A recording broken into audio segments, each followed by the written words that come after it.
توی یک شب سرد زمستونی در سال 1996 میلادی، پارک جیهیون وارد مرز بین کره شمالی و چین شد. جیهیون پس از چندین دهه گرسنگی، شرایط بد زندگی و ترس از دست دادن جونش در حال فرار از رژیم کره شمالی بود. اون در مرز در حالی که منتظر اومدن برادر کوچیکش بود از دید سربازان پنهان شد. برادرش سرباز ارتش کره شمالی بود و برای فرار با جیهیون آماده میشد. در نتیجه ارتش کره شمالی در جستجوی اونها به خونه و روستاشون حمله کرد. جیهیون فکر کرد که ممکنه برادرش دستگیر شده باشه، اما کمی بعد با هم سفر خودشون رو از مرز آغاز کردن. اما ناگهان صدای فریادهایی از پشت سر به گوششون رسید. اونها لو رفته بودن. سربازان کره شمالی شروع به تیراندازی به سمت اونها کردن. جیهیون از سرما و ترس فلج شد، اما موفق شد به دویدن ادامه بده و اونها از رودخونه یخزده که دو کشور را از هم جدا می کرد عبور کردند. اونها به روستای کوچیکی رسیدند که در اونجا مردم محلی به اونها هشدار دادند که در این اطراف نمونن. مقامات چینی صدای شلیک گلوله رو شنیده بودند و ممکن بود به دنبال فراری ها بیان تا اونها رو به کشورشون برگردونن.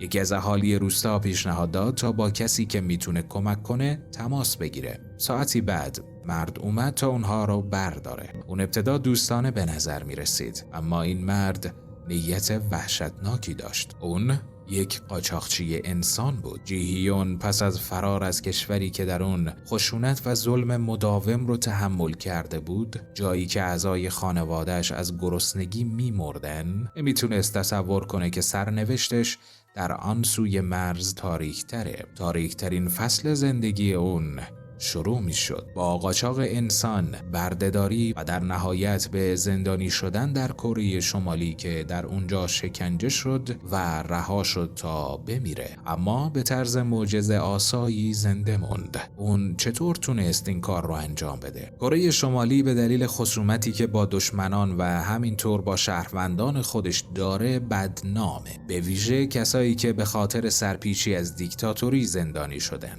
اقدامات وحشیانه این کشور توسط سازمان کره آینده مستند شده. در سال 2023 میلادی این سازمان گزارشی منتشر کرد که شیوع گرسنگی، تجاوز جنسی، ضرب و شتم و اعدام‌های غیرقانونی رو در این زندان‌های جهنمی افشا می‌کرد. بیایید بعضی از رفتارهای وحشتناک، بیرحمانه و ظالمانه رو که زندانی‌ها متحمل شدن و مهمتر از اون چطور زنده موندن جیهیون و فرار از این شرایط غیر انسانی رو با هم بررسی کنیم.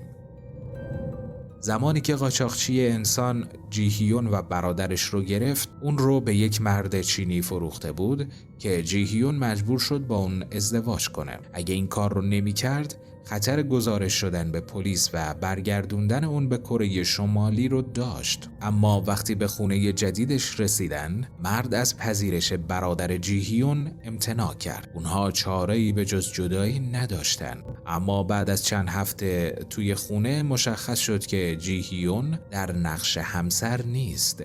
اون به بردگی گرفته شده. جیهیون مجبور شد کار کنه و هزینه غذا و سرپناه خودش رو بپردازه و پول خانواده‌ای که به قاچاقچی انسان پول پرداخت کرده بود رو هم بده.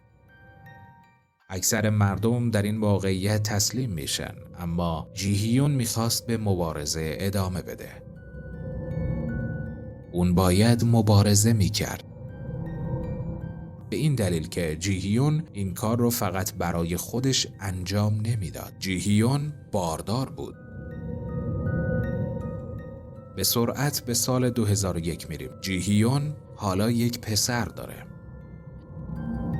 یک اتفاق وحشتناک دیگه در حال رخ دادنه. دولت چین کمپین جدیدی رو برای پاداش دادن به شهروندانی که فراری‌های کره شمالی رو لو میدادن اجرا کرد. روستایی‌ها جیهیون رو گزارش کردند.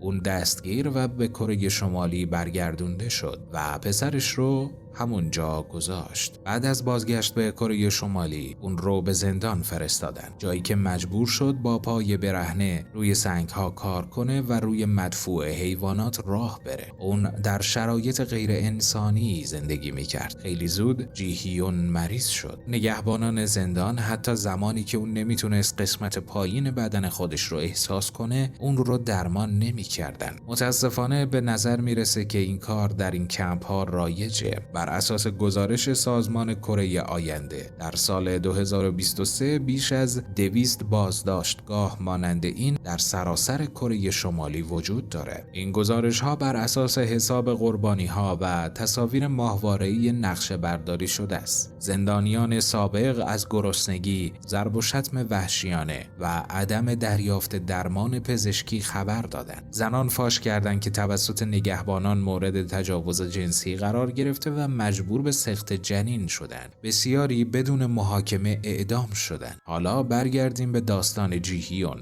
به دلیل عفونت مرگباری که در سرتاسر پایین بدنش منتشر شده بود، قادر به کار نبود. اون رو رها کردن تا خارج از کمپ بمیره. یک بار دیگه جیهیون حاضر به تسلیم نشد. اون تونست خودش رو به ایستگاه پلیس برسونه و درخواست کمک کرد. پلیس جیهیون رو به یتیمخونه فرستاد و در اونجا زخم‌هاش رو درمان کردن. اما اون تحت نظر پلیس بود و میدونست که به محض بهبودی دوباره به زندان برگردونده میشه. اما این بار جیهیون یک استراتژی داشت. اون حالا میدونست که در کره شمالی دلالان زیادی وجود داره که همراه با قاچاقچیان انسان زنان و دختران کره شمالی رو به مردان چینی میفروشن.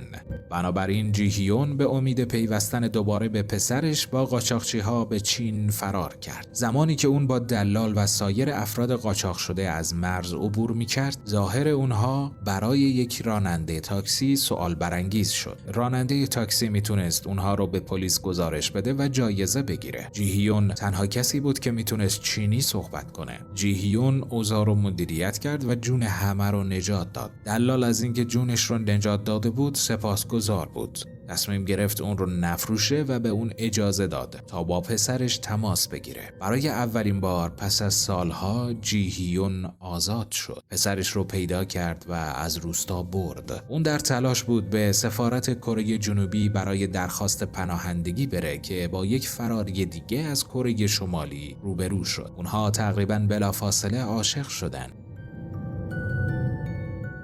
در نهایت زوج جدید و پسرش موفق شدن با سازمان ملل تماس بگیرن و پناهندگی اونها در بریتانیا تضمین شد. حالا اونها با فرزندان خودشون در بریتانیا زندگی میکنن. جیهیون بعد از فرار از زندان کره شمالی، فروخته شدن به بردگی و قاچاق انسان، در مورد شرایط وحشتناکی که با اون روبرو شده صحبت میکنه. اون کتابی نوشته و چندین مستند درباره داستان زنده موندن اون ساخته شده. متاسفانه کره شمالی تنها کشوری نیست که توی اون زندانی‌ها به ویژه زنان تحت شرایط وحشتناکی قرار دارن. ده‌ها زندانی زن در این مراکز جون خودشون رو از دست دادن. آیا میخواید داستان اونها رو بدونید؟